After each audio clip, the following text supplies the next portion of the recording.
Another great option for adding laterals to the E2 standard contour back would be to pick the swing-away lateral options. And in this, we're utilizing the same swing-away laterals that you may be familiar with from our original Elite back. So this is a track mount lateral that's being mounted on the inside of the shell underneath the foam. A couple of things about this, how this is gonna work for you. In the bag with the lateral mounting hardware for the swing-aways, you're gonna find a small kit bag that has an assortment of mounting hardware. The majority of this kit is used to mount this swing-away lateral to an old Elite back. What you're actually gonna have to pull out of here, there's only 2 bolts. There'll be 2 of the tapered head 20mm bolts. Those, of course, are the ones that we are replacing from the pin mounting hardware on the E2 that has 16mm bolts. I've already pulled these off of the back, and I'll be replacing them with the longer bolts because I need a little bit more real estate to get through the extra metal thickness of the lateral here. So next I'll show you how this attaches, and of course you can have you'll have a more of a midline option for the lateral, which gives you a little bit of height play, but a lot more accentuated with the slotting in the back. And then of course we still have our offset and an assortment of pad sizes as well that you can find on the website or in the catalog. So in order to mount our swing-away lateral to the E2 back shell, you see I already have my pad on here. I'm going to be using this inner set of this set of slotting that's closest to the hardware arm, the lateral arm. And you can see when I line this up with the track in the E2 back, that vertical slotting, how this contour meets perfectly with the contour side of the E2 back. So this is going to be inside the shell like this. We'll be placing the threaded nut plate. This was what typically holds the pins onto the E2 back. So this is going to be on top of the lateral hardware. And then on the outside of the shell, in this combination, I'll be taking my pin set with the little washer, the little cove top washer piece on top, and using those 20mm, that pair of longer bolts we pulled out of the hardware bag.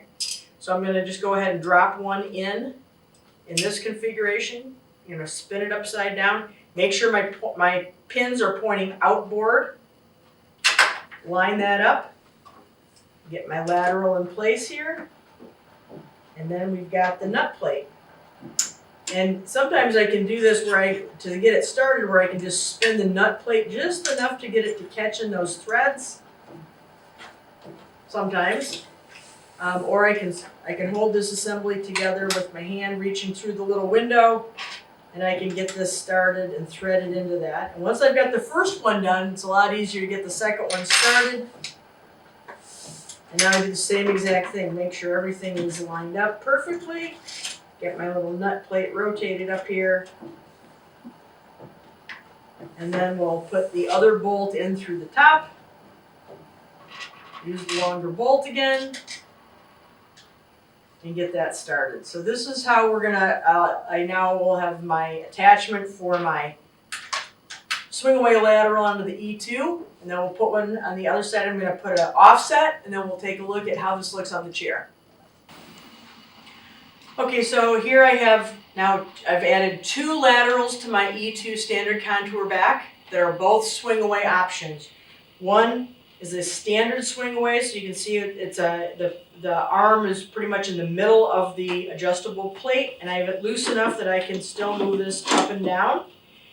And on the other side, I've mounted a slightly smaller pad on an offset arm, so I can bring this down very low, or I could bring it up a little bit higher, or I could also I can move my thread plate and get this up even higher, or I could use an offset that raised the pad up. So I can do a nice job with these in offsetting the lateral thoracic support in case you're working with a consumer who has a scoliosis and you're trying to give them that offset 3 points of attachment.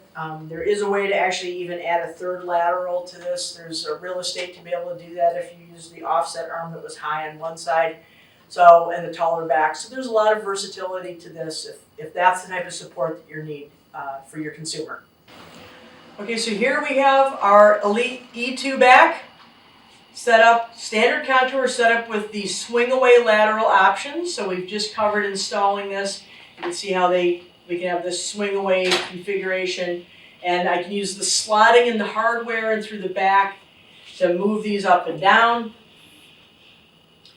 So I could do offsets if we had a consumer that had a bit of a scoliosis and you're trying to get these height adjustments to support their thoracic structure a little bit more uniquely. And I do have a small pad here, but you can just kind of start seeing it. So I could get this all the way up, all the way down. There's a lot of versatility here, and then be able to swing them out of the way for transfers.